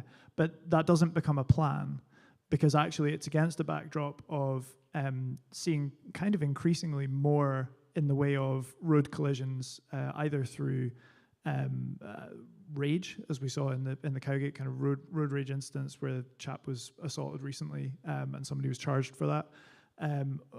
Also, a huge amount, kind of probably really massively underreported, but if you ride a bike yourself and you look in people's cars, the amount of mobile phone use behind the wheel is unbelievable, particularly given that it takes your attention a good 30 to 60 seconds to fully refocus after the use of a mobile phone.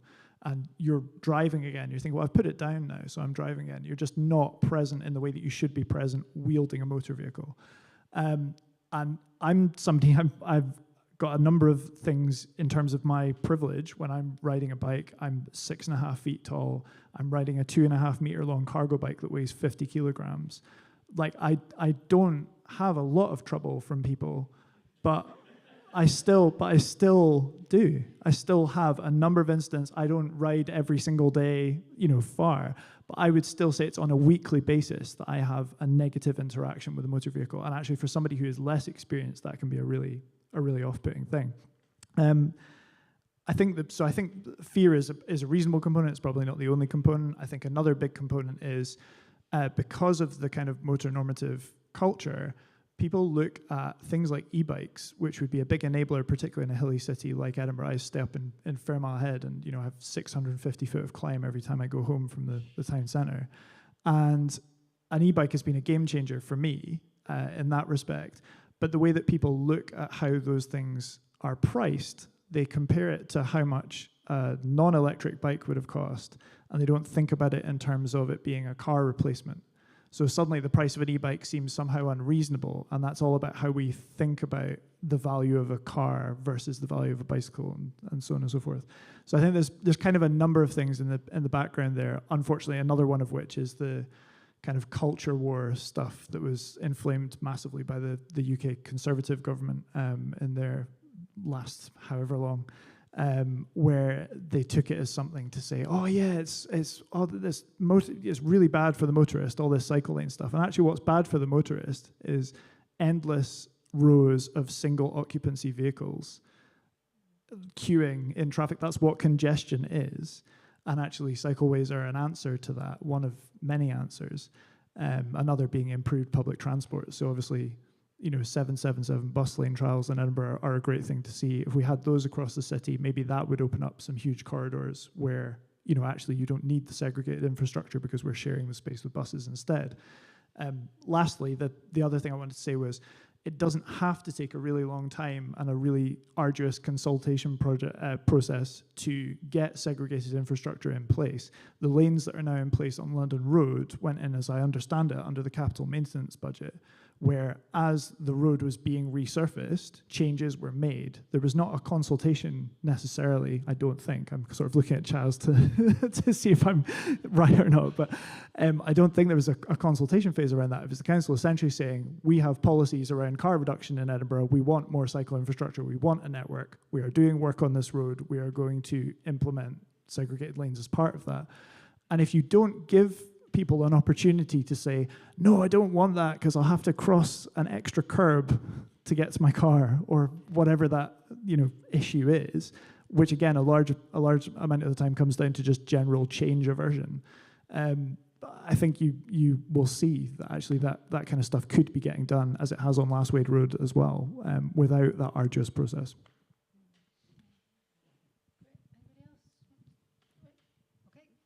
Okay, back to the floor. Any hands going up? Ooh, okay, yeah. I just wanted to ask the people what they would consider the final success to be. And the example I would give to encourage you is that I was also, same time that Spoke started up, there was a campaign in Edinburgh called the Association of Non-Smokers' Rights. And okay, we weren't the only people who campaigned on this, but we campaigned for maybe 15, 20 years. At the start of the campaign, the top decks of buses were all full of smoke.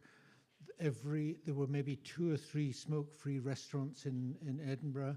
Half of the cinema was smoke-free, but that doesn't really work because the rest of the smoke doesn't respect them. So that was what felt like a really impossible campaign. And look what's happened in the past couple of decades in Scotland and now across the rest of the UK. We have smoke-free. We haven't got rid of cigarettes, but we've got rid of smoky places.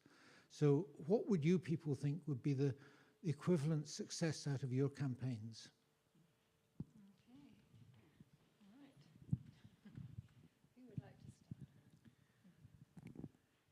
Yeah, I think it's not just it's inherent conservatism of people. I know what I like and I like what I know, and so it becomes really hard to change the perception norm. I mean, I was just a few weeks ago, I was listening to 2 Radio Scotland presenters saying, I had no idea that the speed limit was different in Scotland from England. And they were both, no, I didn't. Did anybody know the speed limits? I thought, we're talking about the road traffic laws, and they're normalising on BBC Scotland, Radio Scotland, the fact that the 2 presenters think it's normal to chat about it as normal human beings resident in Scotland have no idea what the speed limit is.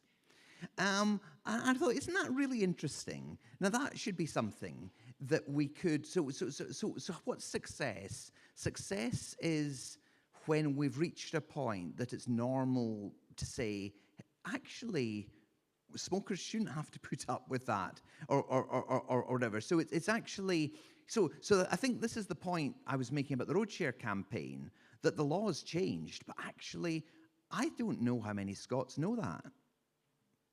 And the thing is, and would it change their driving behaviour if they realised that they were liable if they hit a cyclist? And you see, so I don't think the campaign's over, and I don't know if Ewan wants to chip in or anybody this or whatever. But you know, but so yes, you can at one level say these are big victories, but you know what? This is why I keep coming back to ultimately the only real success is changing what is perceived to be normal within your society. And once it's completely normal to say, actually, you mean we would actually do something where we took out of the planet more than we put back? You know, the whole concept of net zero should be just absolutely alien to everybody. I mean, it doesn't make any sense at any level that humans should take more out of the planet and trash it. I mean, it just doesn't work for anybody. It's not good economically, it's not good socially, and it's not good environmentally. It's just lose-lose. So why on earth would anybody do it? And yet it's just normal to assume we've got these linear economies where we don't have a circular economy. And what I'm saying is, so there are a whole range of debates that I would be saying is, so how do we know when we've won? We know when it becomes, which is your question, I think, Ian. We know when it's become normal that everyone just accepts it, even if the law hasn't changed, or even if something. And I think a lot of this is just down to the evidence, and I think that's why Dave's sitting there tirelessly working away, and it's always back to. I mean, the points about. The councillors in Edinburgh had absolutely no idea how many people cycled, and still they saw the data. Some volunteers going out doing cycle counts, basic data, totally changing the world. Now, we met several transport ministers of the Scottish Government trying to persuade them in road share, and they said, if you go out there, 9 out of 10 people wouldn't want that.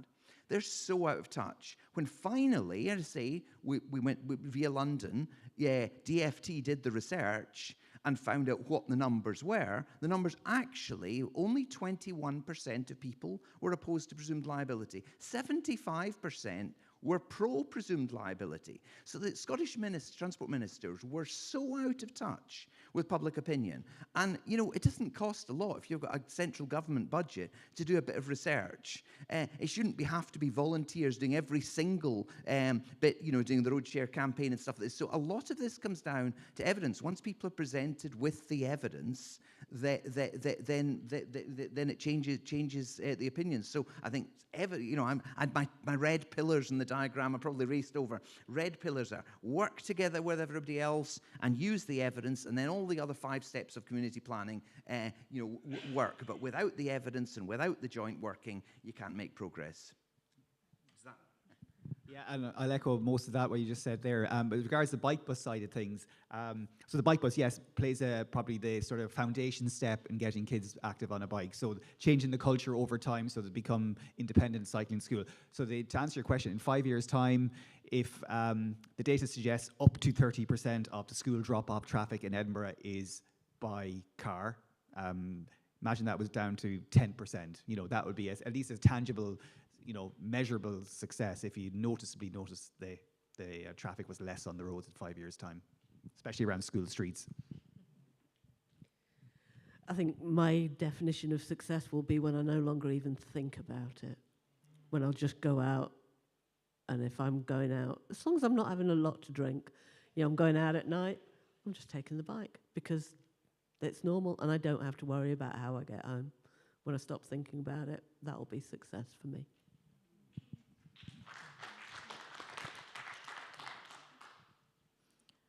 Yeah, I was kind of going to say something similar, that when people just sit there and they go, right, I want to go from A to B, well, the best way to do that is to walk, or the best way to do that is to take my bike. And that we just use the transport method that we need to use in order to achieve the journey that we're doing, and not sitting there kind of going, this is the safest thing for me to do, and so therefore my journey is dictated by that we just literally walk out the door and go, right, I'm taking the bus, or I'm taking my bike, or I'm walking, because that's the most obvious thing to do for the journey that I'm taking at the moment.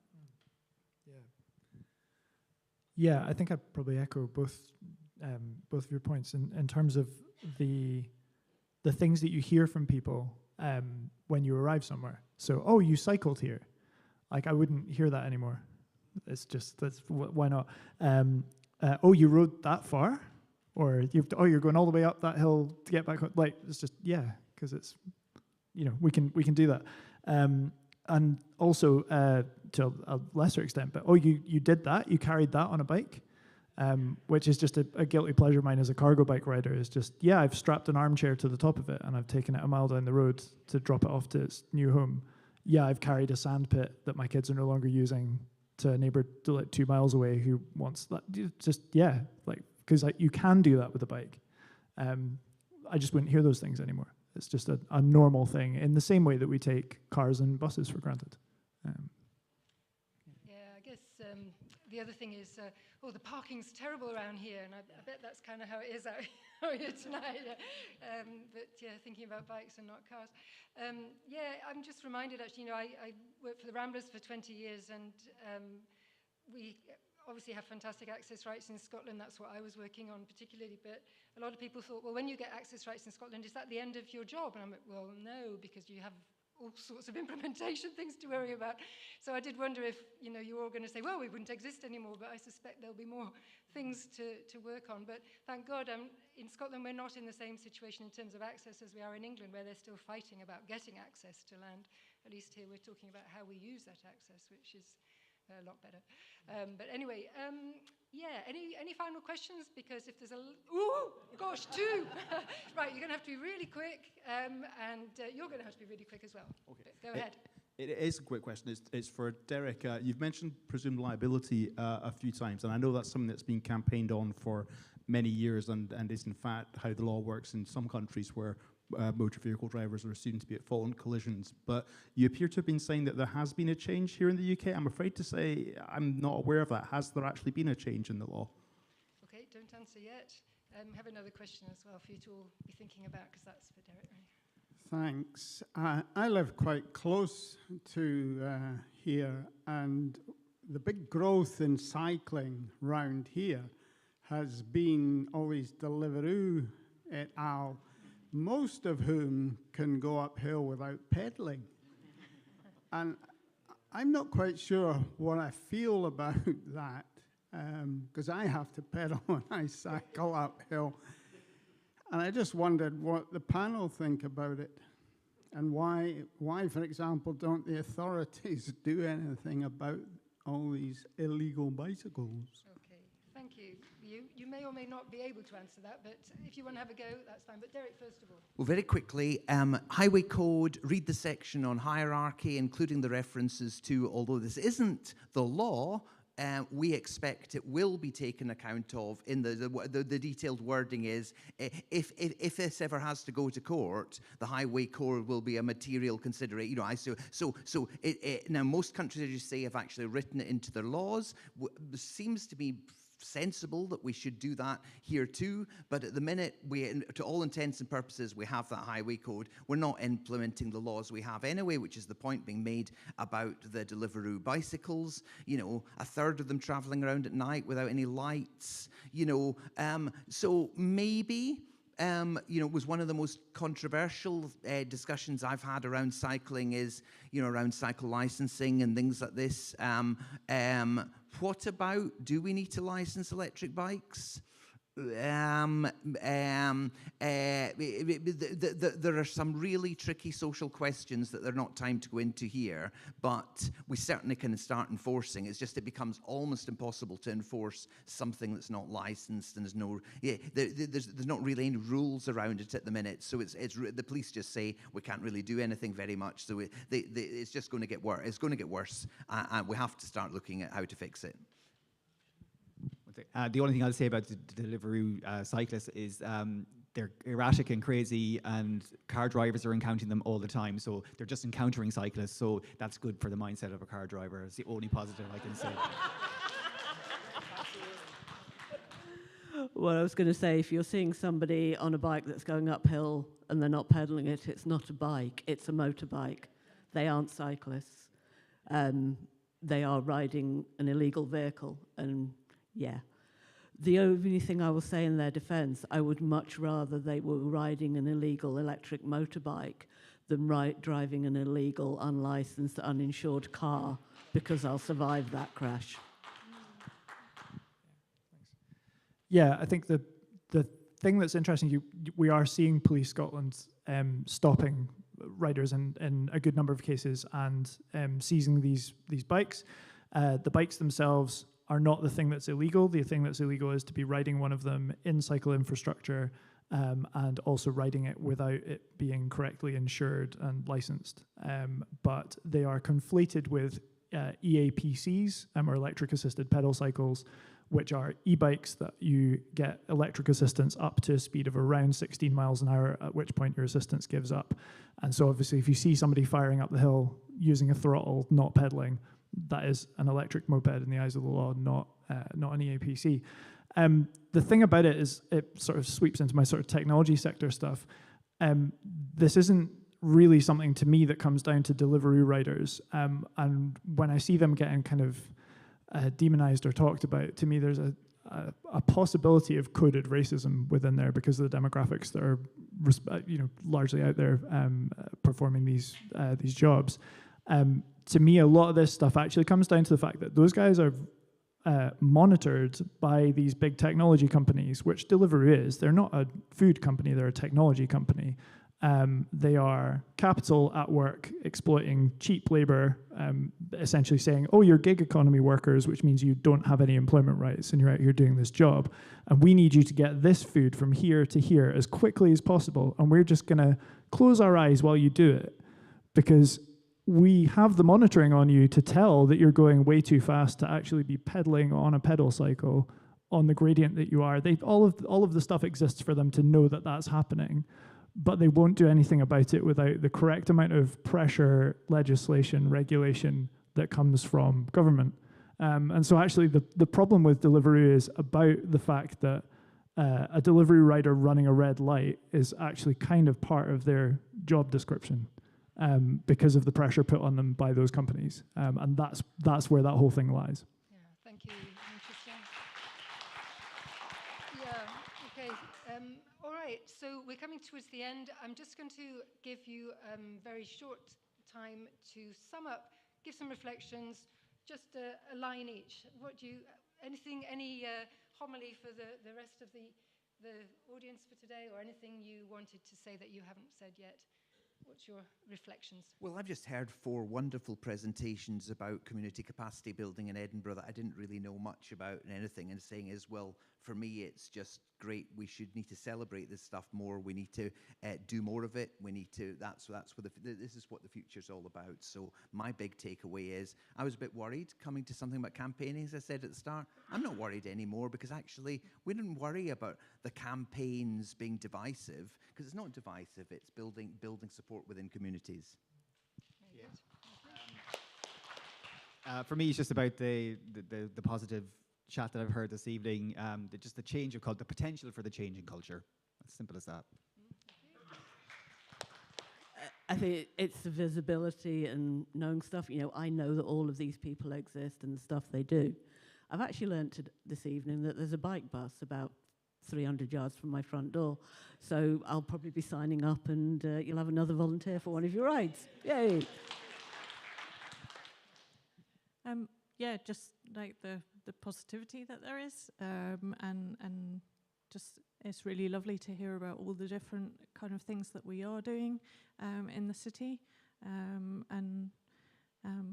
yeah, let's keep building on that, and make it bigger and make it more exciting and more fun, and get everyone involved. Let them join the party.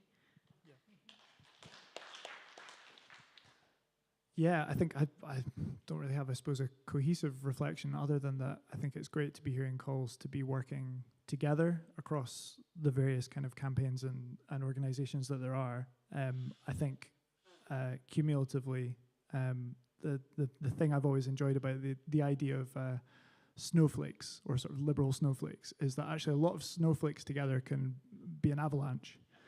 So I think that's probably my takeaway there. But also, I think I'm also odd, being somebody who's quite new to all of this. At Spokes, as an organisation, we're going since 1977, and just the longevity there is really inspiring to me. So thank you to you folks for hosting us. Absolutely, well said, everybody. Snowflakes, I like that one. I was once going to a meeting in town on a Saturday morning, and I went down King Stables Road, and suddenly I encountered this huge pile of police, vans, police milling everywhere, just police. Oh my God, what's happening? Then I saw there were about 20 people standing at the side of the road. What's going on here? It was, this is going back a few years, it was the demonstration against introducing 20-mile-an-hour zones in Edinburgh. Now, you probably remember how much the evening news and all the rest of it was going, 20 miles an hour, it's the end of the world as we know it.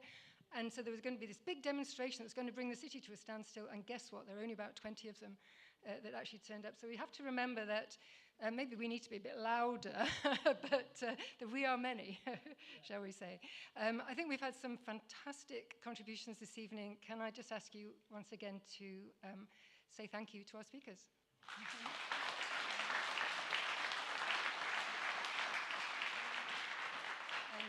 And thank you all very much. See you at the next meeting.